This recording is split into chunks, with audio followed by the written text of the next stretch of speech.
When I was in the second grade, I had a wonderful teacher named Mrs. Scattergood. Isn't that a perfect every person name? Well, one day I came home from school and called my mother Mrs. Scattergood. Well, as you can imagine, my mother was not happy. She said, though, from that day forward, she knew I was going to be a teacher. But she didn't know what I was going to teach, and I didn't know what I was going to teach. But I had the good fortune when I was a teenager of going and having lunch with my grandmother, who was in her 80s, almost every Saturday. And each Saturday, when I was 12, 13, 14, that we had lunch together, she would give me a book. I would read the book, and then the next Saturday we would talk about that book, and she'd give me another book.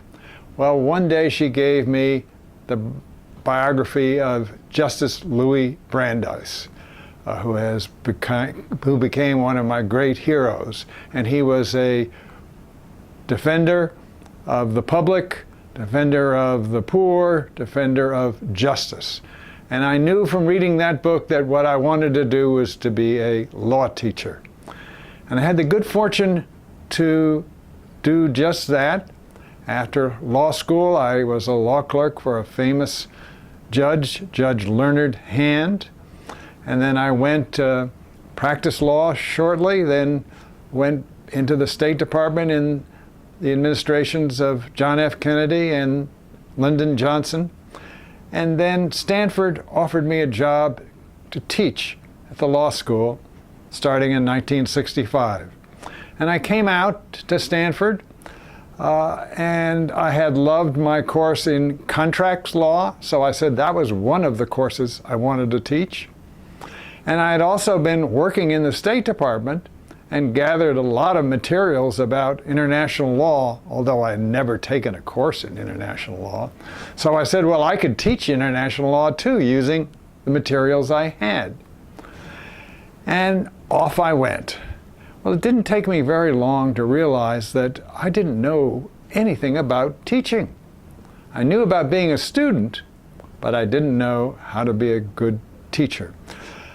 So I went and asked the law school if someone could come and tape record a few of my classes. And we did that for a couple of weeks.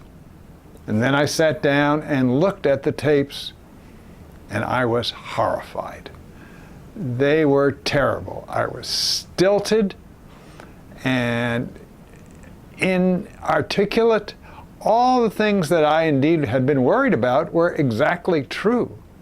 And I knew then that I had to work on trying to be a good teacher.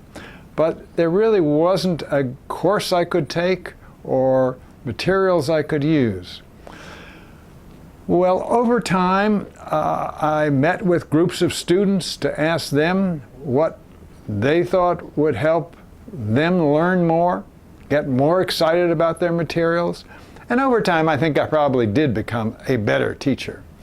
But it wasn't until I had left Stanford to go to be first the law school dean, and then work back in the federal government again, and then a provost and a university president, came back to Stanford, where I now have the good fortune to be teaching at the School of Education, that I thought it was past time, that I really look hard at what makes a good teacher, what makes a good learner. And I spent much of a year studying materials on teaching and learning. And then I started a course, which I'm teaching now, with Associate Mariette Denman from the Center on Teaching and Learning, about teaching and learning in higher education. And we have students from all over the university, master's students, doctoral students, postdoctoral students, all of whom want to learn how to be good teachers.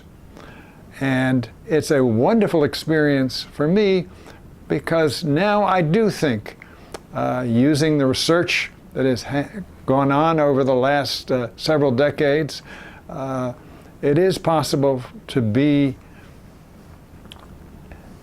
an effective teacher anyone can be a better teacher, and the materials that we use are designed to do just that. But I keep in mind how many faculty start off as teachers with absolutely no experience in it, and what a disservice that is to students, one that I wish could be corrected, not just at Stanford, but throughout the country.